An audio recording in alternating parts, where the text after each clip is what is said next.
treat. Yes. He gave me eye contact. I dropped the treat and I'm repeating. Yes.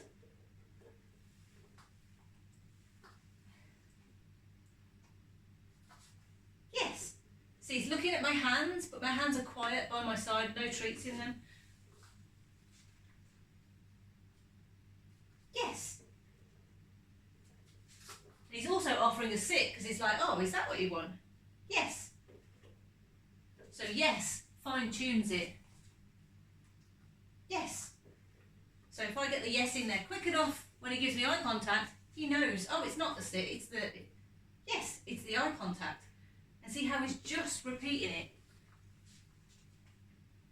Yes. I was a bit slow then, so he started to sit to say, maybe it's a sit she wants. Yes.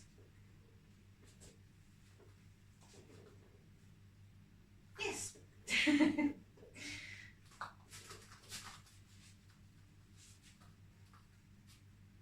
Yes.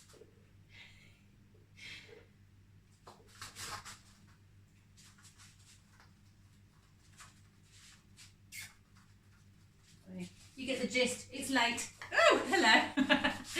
The other way of doing it is having a treat. But if you've got a jumpy dog, you've got to be careful of this one. But this is the older way of doing it. Still works. It's still good. So hold a treat outwards. Yes. And when they look at your when they look away from the treat to your face, that's when they get the reward. But you would start off by holding it here. They look at the treat and you say yes, because it's in the general direction of your face. And then you gradually move the treat away. And then they're like looking at the treat thinking, oh, why is she not giving it to me? Or he not giving it to me. They look to your face and then you go, yes, because that's what I want. And then they start to get, oh, it's about looking at you. But it makes it easier when you do the drop, as long as it's not bouncing away, because they are guaranteed to look straight back up at you. They might look at your hands, but if your hands have got no food in, they'll still look at your hands, put your hands behind your back, and they'll look up at you, and you say yes, and you repeat, okay? So it's always, to begin with, you lure them in place by dropping the treat. So I have lured them down to the ground in order that they can do the behaviour, and then I will mark the behaviour. And then I will reward the behaviour, which also lures them into position to repeat the game, okay? If you haven't got a marker word or a clicker sound, then before you've even, so they've done the behaviour, they've looked at your eye contact, you're like, oh, that's good, that's what I want. You fumble around with your treats, they start coming round to the bag and you're feeding them for what? Going in your bag? Do you know what I mean? It's like the marker acts as a bridge between the behaviour you just did is exactly what I want, yes, and they're like, oh, okay, job done.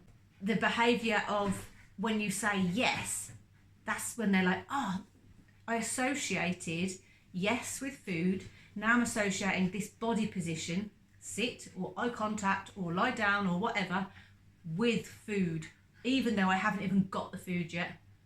So I gave eye contact, they said yes, yes means food, I feel great looking at you and giving you eye contact. I can wait for my food, it's not going to arrive immediately, and I'm okay with that because that yes has become reinforcing, it's become a reward in itself. But don't, not at this stage, don't ever try and fade out the rewards after if you're using a yes or a clicker, because otherwise it loses power, you see. It's like we want that yes to mean food, but if it no longer means food, then it loses its interest. So the dog's like, well, it's not as motivating and rewarding as before. If they are looking at your hands, jumping up to get the treats, have your treat pouch round the back. It's much better, out of the way, then you're not distracting them. Otherwise you get a dog that's always looking at your hands, always trying to get treats out of your hands. It's the same with having treats in your pockets. Then you get a dog who's trying to get treats out your pockets all the time, or they just look at your pockets, not you, you know, or trying to raid your pockets, or other people's pockets.